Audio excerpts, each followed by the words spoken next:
क्या पिक्चर थी यार, पैसे पूरे वसूल हो गए। मुझे कुछ खास पसंद नहीं आई यार, एकदम बकवास मूवी थी। ठीक कह रहा है ये, हीरो हीरोइन तो पूरे फ्लॉप थे। तुम लड़कियों का ना स्टोरी पे तो ध्यान रहता नहीं है, सिर्फ हीरो हीरोइन देखने आते हो। मुझे तो नहीं अच्छी लगी। क्या हुआ? काफी लेट हो गया, मम्मी को क्या जवाब दूंगी? अरे तू टेंशन मत ले, मैं हूँ ना, मैं तुझे घर ड्रॉप कर दूंगा। ओके।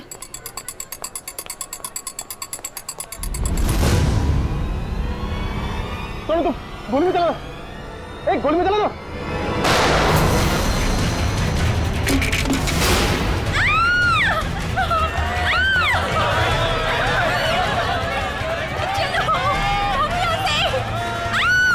अरे गोली चलने की आवाज कहाँ से आई? जल्दी चलो। हे, हे, कौन है वहाँ? गोली किसने चलाई? अरे वो देखो, पकड़ो उसे, कौन है? पकड़ो उसे, पकड़ो।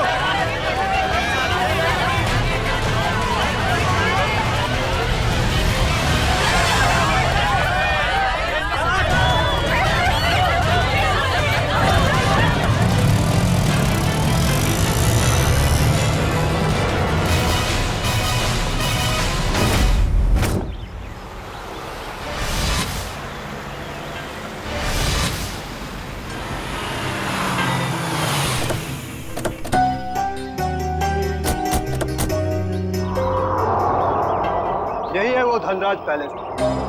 जितना बड़ा बंगला उतना छोटा दिल धनराज का। आज इसे सबक सिखा कर रहेंगे। चलो कम।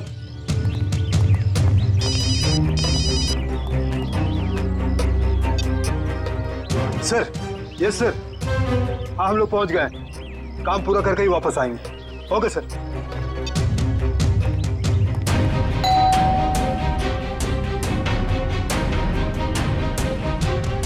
ये दरवाजा नहीं खोल रहा है, लगता है हम लोग को देख के भाग गए। तोड़ दो दरवाजा।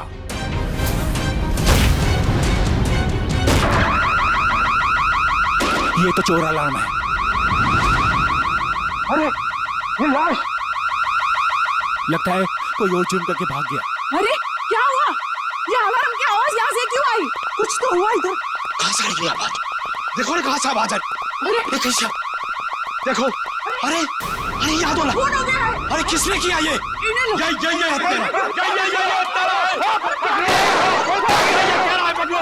पकड़ो इसे, ये भागने ना पाए। तुमने उनको पकड़ो इसको। अभी मैं सीआईडी को फोन करता हूँ। हेलो,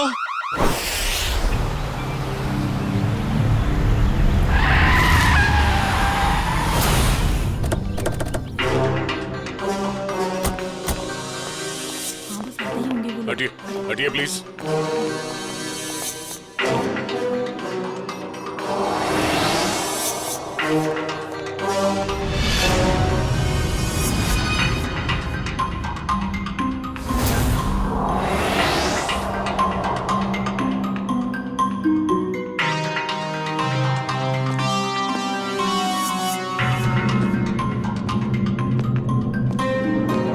यहाँ एक चोर की मौत हुई है।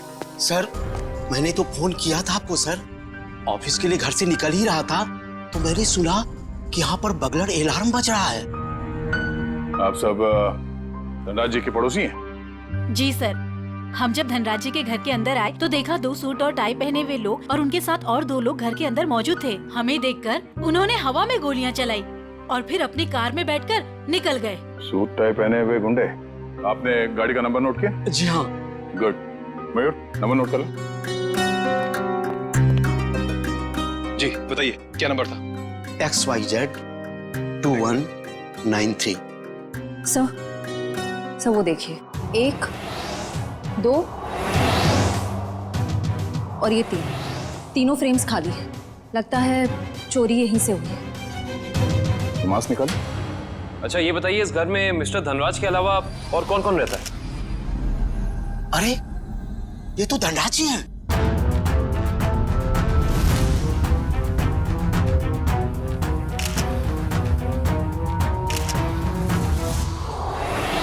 लेकिन इन्होंने चोरों वाले कपड़े क्यों पहन रखे हैं? धनराज जी अपने ही घर में चोरी कर रहे हैं। उनकी मौत भी हो गई। सर लगता है इन्होंने मरने से पहले गोली चलाई है। सचिन, निखिल, श्रेया, तो देखो घर में इनके परिवार वाले हैं क्या?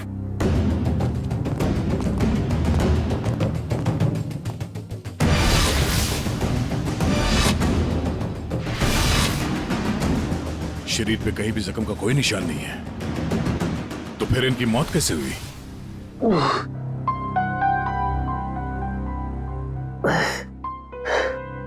साढ़े 10।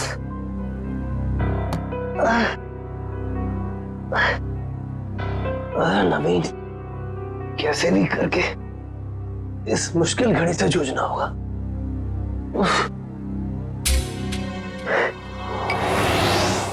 ये अभी तक ही पड़ी है, माँ ने देख लिया तो प्रॉब्लम हो जाएगी।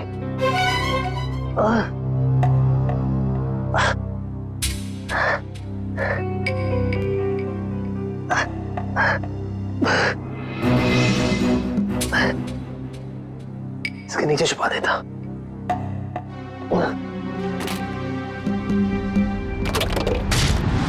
आप सब लोग जा सकते हैं, अगर जरूरत पड़ी तो फिर से बुला लेंगे।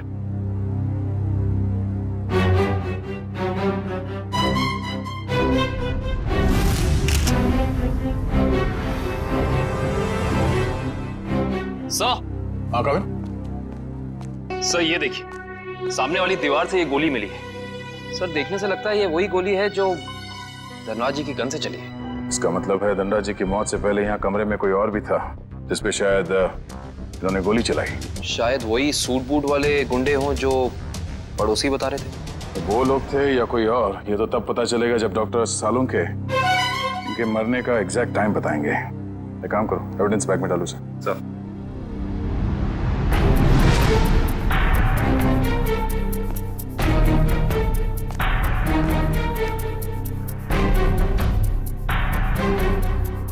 मार्क पे मिट्टी लगी है। मयूर सर, तो देखना धनराज जी के जूते पे कीचड़ या मिट्टी लगा है क्या?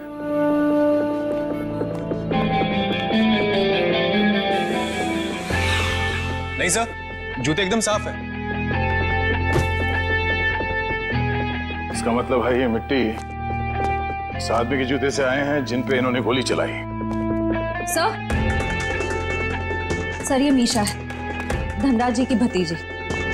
ये अभी तक अपने कमरे में ही सो रही थी। तो सर ये धनराज जी की बेटी और दामाद है, ये भी अपने कमरे में सोए हुए थे। सर ये लोग धनराज जी के दोस्त थे, ये लोग भी सो रहे थे और मुश्किल में उठे सर, संभाल के। सर बड़ी अजीब सी बात, इस घर में ऐसा हादसा हो जाता है और सब सो रहे थे। नहीं कविन, लगता है इन्हें कोई नशीली दवाई दी गई है। होश में आओ, होश में आइए आप लोग, होश में आइए आप। धनराज जी की मौत हो चुकी है। ये कैसे हो सकता है? थोड़ा पीछे प्लीज। अब आगे गोली। अरे पेंटिंग्स कहाँ गए? हाँ सर, महंगी वाली पेंटिंग्स थी। तो क्या ये पेंटिंग्स की वजह से तो धनराज की जान नहीं गई ना? ये अंकल ने चोरों वाले कपड़े क्यों पहने हुए हैं? हो सकता है धनराज जी अपने ही घर में चोरी या फिर ये आप क्या कह रहे हैं? वो ऐसा क्यों करेंगे? अब इसका जवाब उनकी मौत से जुड़ा है। हेलो दयाल, मैं नवीन बोल रहा हूँ। अरे नवीन, क्या हुआ? काफी परेशान लग रहा है तू। मैं बहुत दर्द में हूँ, मुझे कोई दवाई का नाम बता। बिना चेक करे कैसे बताऊं? तू सेवली आंटी से कह दे, वो तेरे को लेकर हॉस्पिटल जाएगी। मैं कहीं नहीं जा सकता, तू मुझे दवाई का नाम बता। अच्छा ठीक है, जिमटिम PX9 30 mg ले लेना। नवीन, कब तक सोते रहोगे बेटे? दयाल तुझे बाद में फोन करता हूँ, ठीक है? नवीन, हाँ माँ। हाँ माँ। बेटे तुम्हारा चेहरा इतना पीला कैसे पड़ गया है? तबीयत तो ठीक है ना? रात को मैं देर से सोया था तो नींद पूरी नहीं हो पाई। आप मेरे लिए दवाई मंगा देंगी? हाँ मैं दवाई ला दूंगी। मैं तो बाजार जा ही रही थी सामान लेने के लिए, लेकिन तुम डॉक्टर को क्यों नहीं दिखा लेते? नहीं माँ, ये विटामिन की गोली है, दयाल ने बोली थी खाने के लिए। मैं ठीक हूँ। दवा का नाम क्या है? जिमटिम PX9 30 mg। अच्छा ठीक है, मैं लेती आऊंगी। ठीक है बेटा? ठीक।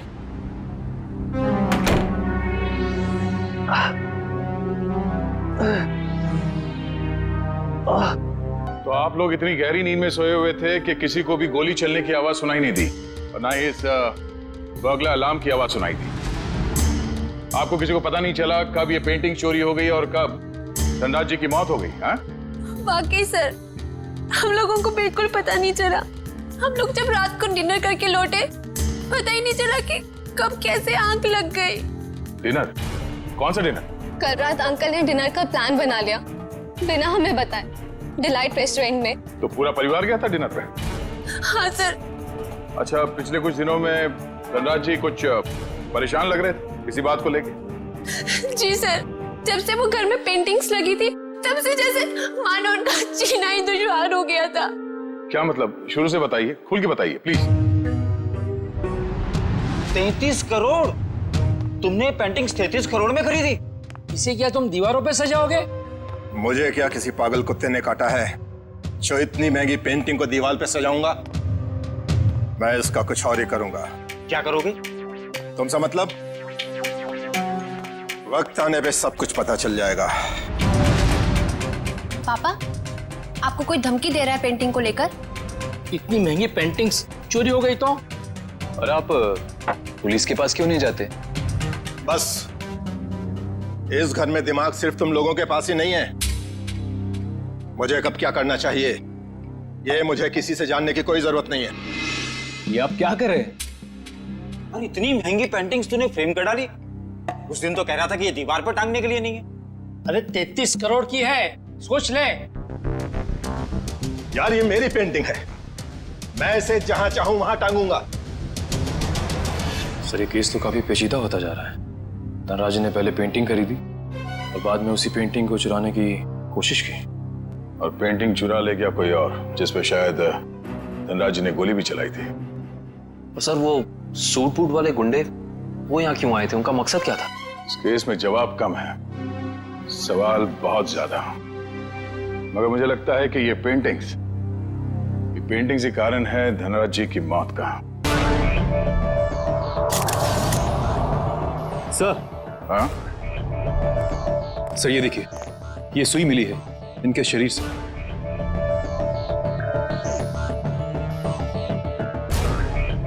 सर, ये खून सुई से हुआ है? ये खून सुई से हुआ है या किसी और चीज से, ये तो डॉक्टर सालुंके ही बताएंगे।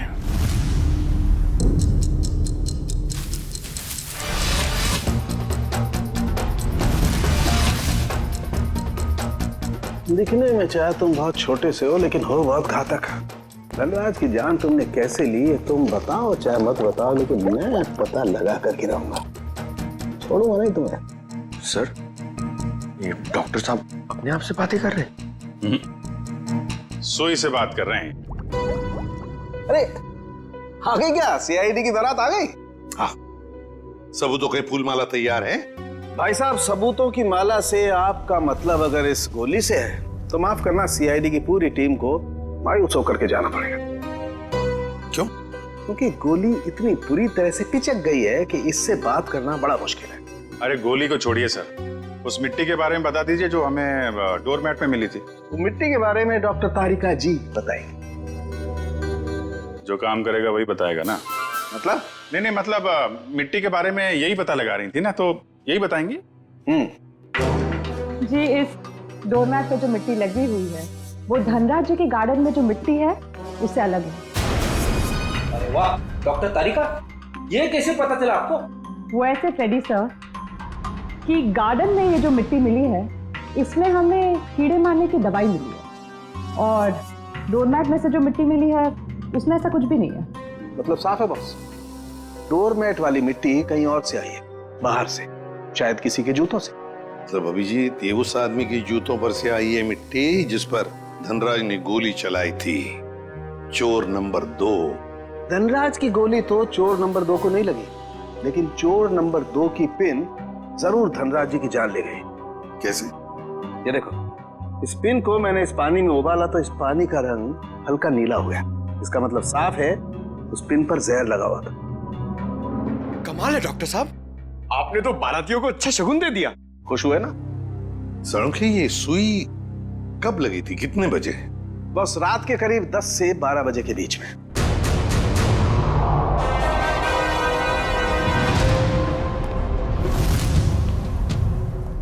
सर, वो इशिता सस्पेंड हो गई थी सर, तो उसका ज्वाइनिंग लेटर बन गया। ठीक है, कल से बुला लो उसे और उससे कहना कि आइंदा ऐसी लापरवाही नहीं चलेगी। आई एम सॉरी, हमारे एक ऑफिसर के रहते हुए ये हादसा हो गया। तुमने अपनी ड्यूटी ठीक से नहीं की इशिता, तुम्हें सस्पेंड किया जाता है।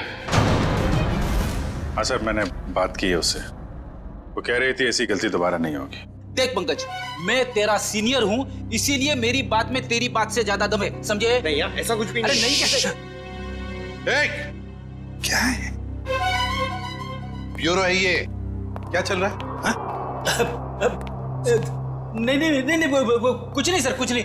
मैं तो सिर्फ पंकज को धनराज वाले केस की बारीकियां समझा रहा था, मगर इसके दिमाग में घुस ही नहीं रहा है। अच्छा, तो हमें बता दो क्या बारीकियां हैं। हाँ सर, बताइए, अभी बताइए। अरे तू सुनेगा तब ना। सर, मुझे तो ये पूरा केस टेढ़ा लग रहा है। अगर पेंटिंग धनराज के घर पे थी तो उसे चोरी करवा के उन्हें क्या फायदा होगा? और ये गैर कानूनी पेंटिंग को कौन से इंश्योरेंस के पैसे मिलने वाले थे? और फिर उस चोर का उसी वक्त धनराज के घर में घुसना, जब धनराज अपनी पेंटिंग चुरा रहा था। कुछ जम नहीं रहा है अभिजीत, बड़ी गहरी प्लानिंग की है ये घर में घुसना और फिर सुई से खून करना। और सर, सुबह गुंडों का घर में घुसना, इन सब के बीच में कोई ना कोई संबंध है सर। संबंध है अभिजीत, संबंध है। ये कोई संयोग की बात नहीं कि जिस वक्त ये आंधी तूफान मच रहा था तब घर के सारे लोग गहरी नींद में सो रहे थे, जैसे कि एक एक को लेकर सबको नींद की दवाई खिलाई थी। सर, धनराज की भतीजी मिशा बता रही थी कि धनराज कल रात अपने परिवार वालों को एक सरप्राइज डिनर पे ले गए थे रेस्टोरेंट में। कल रात अंकल ने डिनर का प्लान बना लिया बिना हमें बताए, डिलाइट रेस्टोरेंट में। अभिजीत, कहीं ऐसा तो नहीं कि ये जो कुछ भी हुआ है उसका उस होटल से संबंध हो जहां पर ये सारे गए थे खाना खाने? देखो, ग्राहक हमारे लिए भगवान समान है और उन्हीं की वजह से हमारा घर चलता है। चाहे उनका मूड अच्छा हो या बुरा, हमें सबका ख्याल रखना है। मुस्कुरा के सबको अच्छे से खाना परोसना है। किसी भी ग्राहक से कोई शिकायत नहीं आनी चाहिए। समझ गए तुम लोग? मैनेजर साहब, समझ गए। हम सीआईडी वालों को भी कुछ समझा दीजिए। सीआईडी? नमस्ते सर, हमारे तो भाग ही खुल गए सर कि आपने हमारा रेस्टोरेंट चुना है खाना खाने के लिए। काश हम लोग यहाँ खाना खाने आते, तहकीकात करने नहीं। देखिए, हम यहाँ खाना खाने नहीं, कुछ सवाल पूछने आए हैं। कैसा सवाल सर? क्या कल रात मिस्टर धनराज अपने परिवार के साथ यहाँ खाना खाने आए थे? मिस्टर धनराज वो मशहूर बिजनेसमैन जो पिटोराइल में रहते हैं। क्या बात है? अपने कस्टमर के एड्रेस तक याद है आपको? तो सर, सबके तो याद नहीं रहते, लेकिन मिस्टर धनराज हमारे खास मेहमान हैं। वो अक्सर यहाँ आते रहते हैं, इसलिए। तो क्या कल रात वो अपने परिवार के साथ यहाँ आए थे? हाँ, आए तो थे, लेकिन आपको कैसे मालूम? क्योंकि उनके खाने में कुछ ऐसा मिला है जो नहीं होना चाहिए था। मैं कुछ समझा नहीं सर। नींद की दवा। उनके खाने में हमें नींद की दवा मिली है। किसने दिया था खाना उन्हें? सर, वो टेबल तो रघु ने साफ किया था। नहीं साहब, मैंने नहीं। जब मैं ट्रे लेकर जा रहा था तो मैनेजर साहब ने मेरे हाथ से ट्रे खींच लिया था। इन्होंने कहा था खास मेहमान है और ये खुद खाना लेकर जाएंगे। अपने काम को बहुत सीरियसली लेते हैं आप, हैं? मैनेजर होके खाना सर्व कर रहे थे। सर, आप मुझ पर शक कर रहे हैं? जी हाँ, अब हम आप पर शक कर रहे हैं क्योंकि खाना आपने सर्व किया था, है ना? जी नहीं सर। तो फिर किसने किया?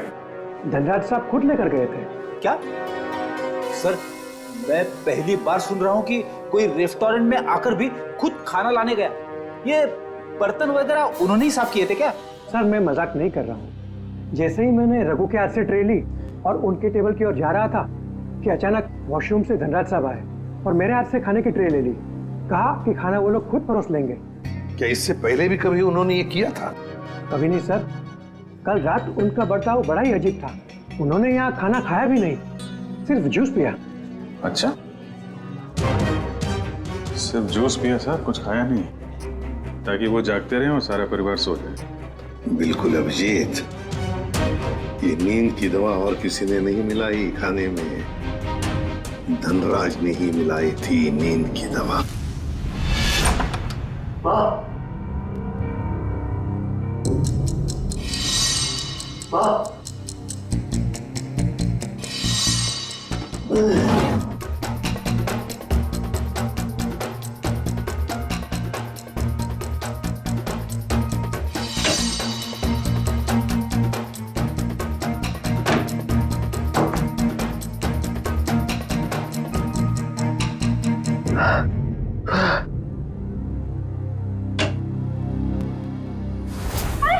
खून? तेरे हाथ में खून लगा है बेटा? माँ मुझे गोली लग गई थी, लेकिन छू के निकल गई। गोली लगी थी? कहाँ लगी गोली? चल अस्पताल चल, अब भी अस्पताल चल। नहीं चल नहीं अस्पताल। नहीं नहीं माँ, मैं नहीं जा सकता।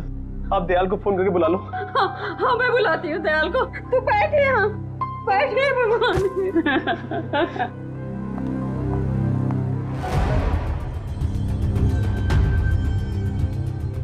देखा सचिन, इन दोनों की स्टाइल देखी?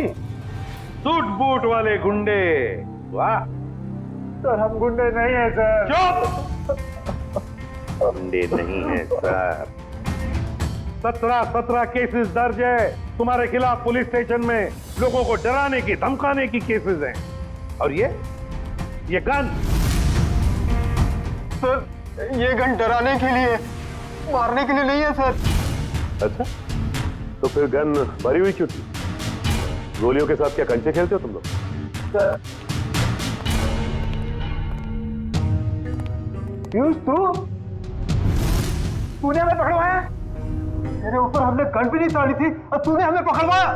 सर यही दोनों थे जिन्होंने मामा जी के घर पे आके तोड़फोड़ की थी। अच्छा सर, इसका हम पे कॉन्फिडेंस तो देखिए, हमारे पीछे चुप रहा है। चलो, किसी को तो भरोसा हुआ हमारी वीरता और शौर्य पर। ठीक है पीयूष, तुम जा सकते हो। Thank you sir. अब भी कुछ कहना है अपनी सफाई में? हाँ सर हम इंसान है सर। हाँ सर। देखो हमें सब पता चल चुका है। तुम दोनों की गाड़ी कूल ट्रैवल्स के नाम पर रजिस्टर्ड थी और उन लोगों ने बताया कि तुम दोनों, राजेश और सुरेश, वहां ड्राइवर का काम करते हो। हाँ। सिर्फ इतना ही नहीं, ड्राइवर के काम के साथ साथ गुंडागर्दी का भी काम करते हो। क्यों? नहीं सर, प्लीज सर, हमें बार बार गुंडा मत बोलिए सर। हाँ सर, हम रिकवरी एजेंट है। जो लोग पैसा उधार लेके वापस नहीं देते, हम सिर्फ वही पैसा वसूलते हैं। Recovery agent? धनराज के घर किस लिए गए थे तुम?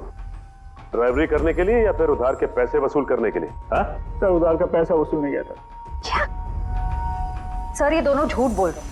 धनराज एक बहुत ही अमीर आदमी था, उसे उधार लेने की क्या जरूरत पड़ेगी? सर वो कंगाल आदमी था सर। वो जो बाहर से नजर आता था वो बिल्कुल शोषा था, खोखला था सर। उसने 33 करोड़ उधार लिया था सर। क्या? कितने जीरो होते 33 करोड़ में, पता है पंकज? पता नहीं सर, मगर सुनने में बहुत भारी अमाउंट लग रहा है। अच्छा, तो वो पैसे वसूल करने गए थे तुम? हाँ सर, पर हमें वहां लाश मिली सर और हम डर के भाग गए वहां से सर। धनराज को इतने पैसों की क्या जरूरत पड़ गई कि उसे बाहर से इतना उधार लेना पड़ा? और सर धनराज के परिवार वालों ने भी हमें इसके बारे में कुछ नहीं बताया। ये भी तो हो सकता है ना श्रेया, कि धनराज के परिवार वाले इन सब बातों के बारे में कुछ जानते ही नहीं थे। लेकिन एक बात तो पक्की है, इस बारे में इनका बॉस तो जरूर जानता होगा। कौन है तुम्हारा बॉस? कौन है? पिनाकी सर। पिनाकी? काम करो, इस पिनाकी को, तुम्हारे बॉस को अभी के अभी फोन लगाओ और तुम उनसे वही कहोगे जो हम कहेंगे, समझे? क्यों बे निठल्ल लोग, कहाँ गायब हो गए तुम? धनराज ने पैसे दिया, फिर उसके टपकाने की तैयारी करूं मैं। हाँ पैसे तो मिल गए, मगर मगर क्या? मगर बॉस, इतना सारा पैसा लाने में थोड़ा रिस्क है। क्या आप यहाँ आ सकते हैं क्या? ठीक है, मैं थोड़ी देर में पहुंचता हूँ धनराज के घर। बॉस, धनराज के घर पे नहीं, दूसरी जगह। ये आपको एड्रेस बता रहा है। 37 रायसा प्लाजा, रोगी मंचल, एसडी रोड। मैं आधे घंटे में पहुंचता हूँ वहाँ पर। बॉस, कौन सी गाड़ी से आप आ रहे हैं? बैल गाड़ी में आ रहा हूँ मैं, और कहीं के मैडॉक्स में आ रहा हूँ मैं। और हाँ, क्यों पूछ रहा है तू ये? अरे बॉस, ताकि हम आपको दूर से पहचान सके। हाँ ठीक है, रख फोन, मैं पहुंच रहा हूँ। अच्छा ये बताओ कि ये मैडॉक्स गाड़ी कौन से रंग की है? गोल्डन रंग की सर। गोल्डन रंग की मैडॉक्स गाड़ी रेडी? पंकज, इस बिनाकी के स्वागत की अच्छी तरह से तैयारी करो। एसीपी साहब ने तुझे बहुत ही सुनहरा मौका दिया है पंकज, कुछ कर दिखाने का। उन्होंने तुझे मेरे साथ भेजा है, फ्रेडी के साथ। मतलब सोच कितना कुछ सीख सकता है तू आज मेरी बहादुरी से। अरे वो सब ठीक है, मगर ये बिना की कौन सी गाड़ी में आने वाला मैं भूल गया हूँ। मैं ऊपर पूछ के आता हूँ।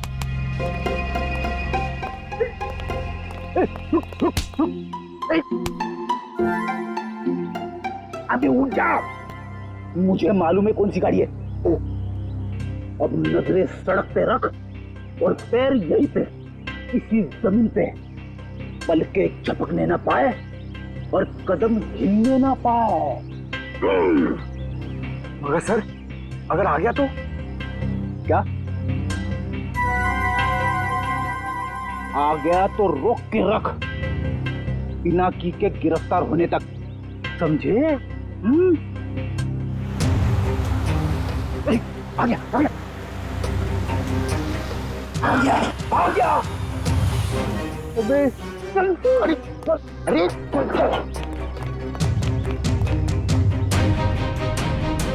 क्या करे सर, पकड़ लो उसे। अबे नहीं, जब तक मच्छी के मुंह में कांटा नहीं फंसता डोर को खींचना नहीं चाहिए। ठीक है सर, मैं मच्छी डोर और कांटा लेके आता हूं। क्या यार, कभी तो अक्लमंदी की बात किया कर। चुप। कहाँ गए दोनों?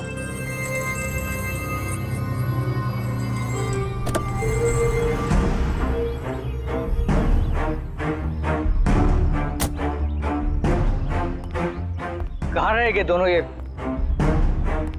एड्रेस तो यहीं का है। कह रहे थे कि मुसीबत में है, और देखो दोनों लंगूरों का पता नहीं यहाँ पर। कहीं मेरे पैसे लेकर दोनों उड़ तो नहीं गए? Crime investigation department, CID? अरे ये लोगों ने मुझे यहाँ कहाँ बुला लिया? अब आ ही गए हो तो अंदर से सीआईडी ब्यूरो भी देख लो। आप गन नीचे रखिए प्लीज। पहले ऊपर चल, ऊपर। अरे फिर गन अपने आप नीचे हो जाएगी। अरे लेकिन चल चल। बिना की बहुत पैसा है ना तुम्हारे पास, इसलिए पैसा बांटते फिरते हो, मगर सिर्फ उन लोगों को पैसा बांटते हो जिनकी ना हिम्मत है ना हैसियत पैसा लौटाने की। क्यों? और फिर उन लोगों को डराते हो। नहीं सर, मैं तो सिर्फ जरूरतमंद लोगों की ही मदद करता हूँ सर। और सर, जरूरतमंद लोगों की मदद करना तो अच्छी बात होती है ना सर। और हाँ, एक बात है, जब लोग ब्याज के साथ पैसे देते हैं ना सर, तो मेरा भी कुछ भला हो जाता है सर। और जब कोई पैसा नहीं लौटा सकता तब तो ऐसे मुश्तरों की मदद लेनी ही पड़ती है सर। और इसीलिए तुमने इन दोनों को भेजा था धनराज के घर पैसा वसूल करने के लिए। क्यों दिए थे इतने सारे पैसे धनराज को? नहीं सर, मैंने धनराज के घर किसी को नहीं भेजा सर। और सर, धनराज के घर चोरी हुई है ये तो आप जानते हैं ना सर। हाँ, कीमती और नायाब पेंटिंग्स चोरी हो गई थी। हाँ, उस पेंटिंग की कीमत 35 करोड़ रुपए थी सर। 35 करोड़। धनराज ने किसी खुफिया नीलामी से खरीदा था उसे। लेकिन एक बात बताऊं सर, उस वक्त उन पेंटिंग्स को खरीदने के लिए धनराज के पास ढेला भी नहीं था सर। तो इसीलिए धनराज ने तुमसे ये 33 करोड़ उधार लिए? जी हाँ, 17 करोड़ मुझसे लिए थे सर, और बाकी के 16 करोड़ किसी और से। लेकिन सर, जब पैसे लौटाने की बारी आई ना, तो उसके पेट में अचानक दर्द होने लगा सर। फिर तो उस दूसरे आदमी के 16 करोड़ भी नहीं लौटाए होंगे धनराज ने। कहीं उसी आदमी ने तो धनराज का खून नहीं किया? जो भी है, अगर एक बार मेरे हाथ लग जाए वो, छोड़ूंगा नहीं उसे। मैं धनराज की जान लेकर उससे मुझे भी डुबो दिया सर, बर्बाद कर दिया मुझे। अगर तुमने धनराज को नहीं मारा तो किसने मारा होगा? कौन कर सकता ये? बताओ जल्दी। पक्के से तो नहीं कहता सर, लेकिन हाँ, एक आदमी है सर। एक आदमी है जो आपके काम का हो सकता है। और वैसे भी अब मैं अकेला क्यों डूबूं? उसे भी साथ लेकर डूबूंगा मैं।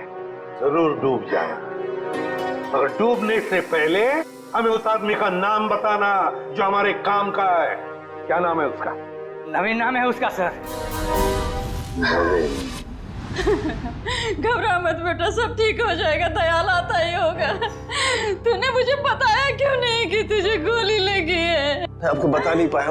अब मैं क्या करूं? अब क्या होगा? अस्पताल फोन करती हूँ। मैं बेमौत मारा जाऊंगा। दयाल के अलावा किसी को कुछ पता नहीं। लगता है दयाल आ गया। अच्छा किया दयाल तुम आ गए। अरे तुझे गोली लगी है? गोली लगी नहीं, गोली छू के निकल गई। सुन, मैं बच तो जाऊंगा ना? हाँ हाँ, ज्यादा खून नहीं निकला है, तुम्हारा ऑपरेशन करना पड़ेगा।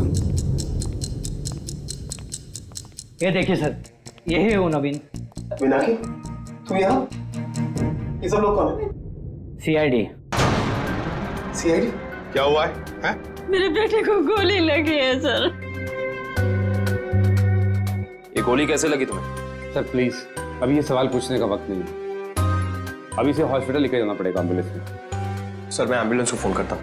मतलब धनराज ने आपको मेरे बारे में सब कुछ बता दिया। क्या आप लोग मुझे इस हालत में गिरफ्तार करेंगे? इस हालत में जरा देखे तो सही। हालत इतनी बुरी नहीं है तुम्हारी, समझे? गोली छू कर निकली है और फिर धनराज की मौत हो चुकी है। वो नकाबपोश चोर कोई और नहीं, धनराज था। बड़ी जल्दी समझ में आ गया आपको सब कुछ। अब ये बताओ कि तुमने धनराज का खून क्यों किया, वो भी उस जहरीली सुई से। जहरीली सुई? कौन सी जहरीली सुई? मैंने धनराज को नहीं मारा। चुपचाप बताओ, वो पेंटिंग्स कहाँ है जो तुमने चुराई धनराज के घर से? कहाँ है वो उस कमरे पर बेड के नीचे। सर, ये नवीन ही था जिसे उन पेंटिंग्स की धनराज से भी ज्यादा जरूरत थी। वो 33 करोड़ रुपए जो लौटाने थे माफिया वालों को। देखिए, मैंने धनराज को नहीं मारा, वो सब लोग मेरे पीछे पड़े थे। सर, अब आप लोगों का काम हो गया, मैं जाऊं प्लीज? चुपचाप यहीं खड़े रहिए। क्या आपको लगता है कि मैंने धनराज को मारा? तुमने नहीं मारा धनराज को, हैं? तो फिर किसने मारा? क्या आपको लगता है कि मैंने धनराज को मारा? तुमने नहीं मारा धनराज को, हैं? तो फिर किसने मारा? तुम ही गए थे ना उधर। जब मैं वहां पे गया तो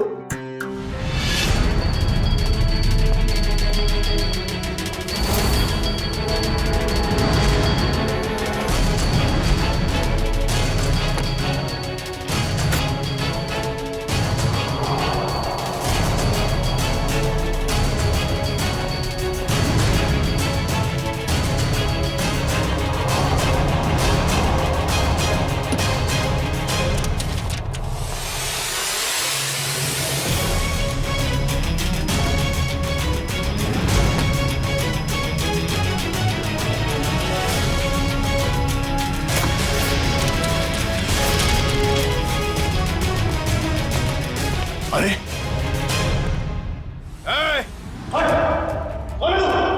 खुद चोरी करने आया है और मुझसे पूछता है कि मैं कौन हूं?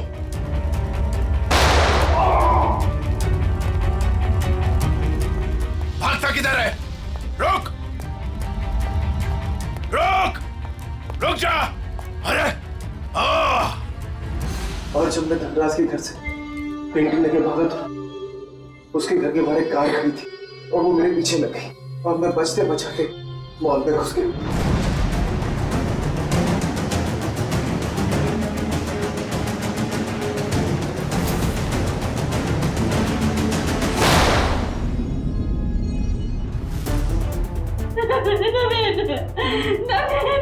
आगे खोलो बेटा, मेरे आगे खोलो मेरे बच्चे।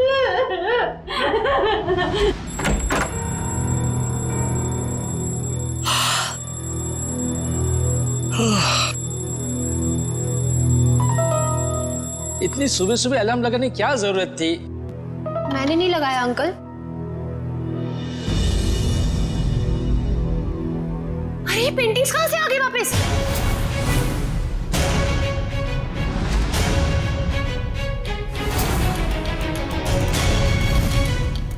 तो सीआईडी को बता दे क्या?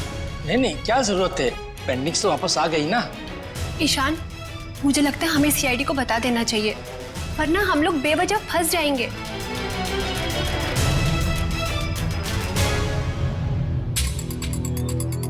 सर एक बात समझ में नहीं आ रही, हमने वो पेंटिंग वापस घर में क्यों लगाई? क्योंकि मुजरिम घर का ही कोई आदमी है और उस पेंटिंग को घर में वापस लगा दे, वो कोई ना कोई हरकत जरूर ऐसी करेगा जिससे उसके सारे पत्ते खुल जाएंगे। सर, सारे परिवार वालों के फोन टैप करने को कह दिया, अब मुजरिम हमसे बच नहीं पाएगा। गुड।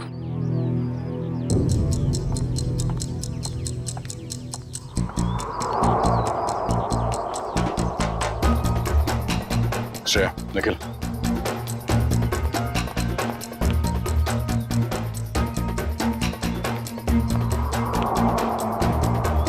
ये दोनों तो आपस में काफी खुसर फुसर कर रहे हैं।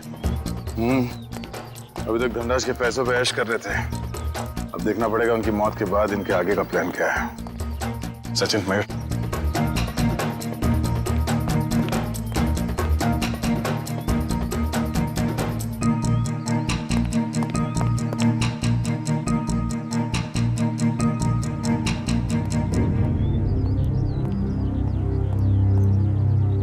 चलो मिस्टर ईशान, आपके साथ थोड़ा सैर सपाटा कर लेते हैं।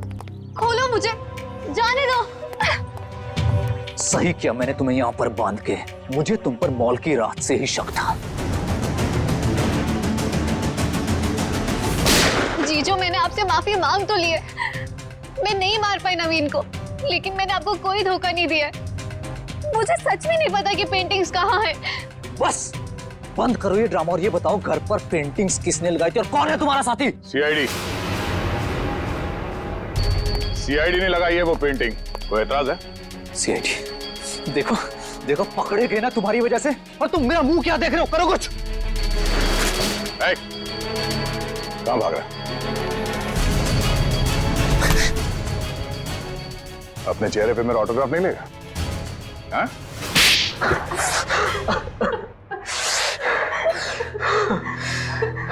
ससुर जी ने मुझसे 20 करोड़ रुपए उधार लिए थे, जिसमें से 16 करोड़ पेंटिंग्स के लिए, और ससुर जी की आर्थिक स्थिति ऐसी नहीं थी कि वो मेरे पैसे लौटा सके। भाई शान, और फिर तुमने उन्हें मार दिया। एक बार भी नहीं सोचा कि जिनकी तुम जान ले रहे हो वो तुम्हारी बीवी के पापा है। और तुम ईशान, तुम तो मेरी बहन हो ना, तुम कैसे ईशान का साथ दे सकती हो? दी, अंकल ने तो मुझे कभी प्यार ही नहीं किया, हमेशा मुझे सिर्फ एक बोझ समझा। तो ईशान ने तुम्हें अपने प्लान में शामिल कर दिया, पेंटिंग्स बेचकर 33 करोड़ रुपए पाने का। हा? तो क्या गलत किया? ससुर जी के पास पैसे तो थे नहीं, सारी शान और शौकत मेरे दम पर थी। मुझे मौका मिला, मैं पीछे नहीं हटा। बहुत बड़ी गड़बड़ हो गई है धनराज जी। वो 33 करोड़ की पेंटिंग बेचने के लिए नहीं थी, अब वो चोरी का माल हो गई। क्या बकवास कर रहे हो तुम? फंसा दिया ना मुझे, अब मैं उन्हें बेचूंगा कैसे? वो तो पता नहीं, लेकिन गवर्नमेंट एजेंसीज ने उसकी तलाश शुरू कर दी है, वो कभी भी आप तक पहुंच सकती है।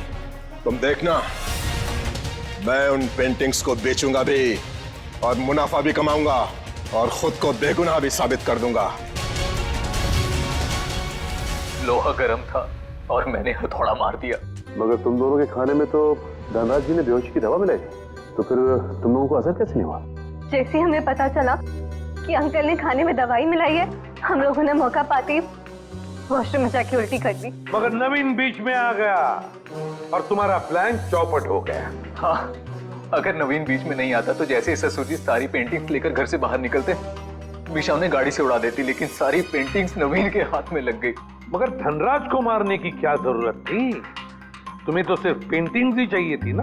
क्योंकि मुझे लगा अगर पेंटिंग्स मेरे हाथ से निकल गई तो कम से कम घर और जायदाद तो मुझे मिल जाएंगे।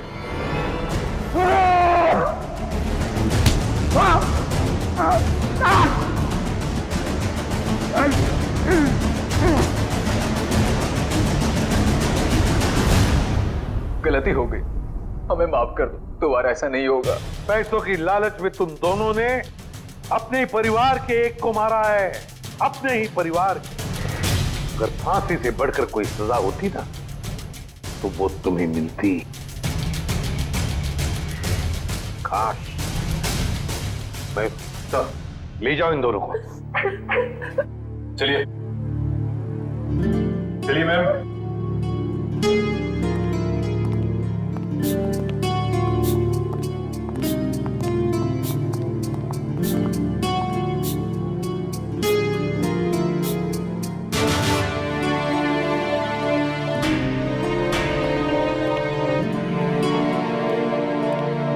इशिता, आओ।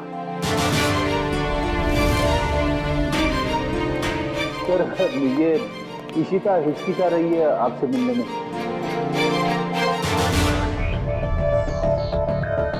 क्यों हिचकिचा रही हो? सॉरी सर, पूरे सस्पेंशन पीरियड में मैं सिर्फ यही सोचती रही कि जब मैं वापस ड्यूटी पे आऊंगी तो आपसे नजरें कैसे मिलाऊं। अपनी गलती का एहसास हुआ तुम्हें? गलती ही नहीं सर, एक बोझ है ये मेरे ज़मीर पर जो हमेशा रहेगा, शायद मेरी आखिरी सांस तक। सर तुम्हारी तो अभी शुरुआत है। सीआईडी के रास्ते पर आगे चलकर तुम्हें कितने तरह के कांटों पर से गुजरना पड़ेगा पता नहीं है तुम्हें, लेकिन एक बात जरूरी है कि हर सीआईडी ऑफिसर को अपनी गलतियों का एहसास होना चाहिए, अपनी गलतियों से सीखना चाहिए और दोबारा गलती कभी दोहरानी नहीं चाहिए। समझिए? काम पे लग जाओ।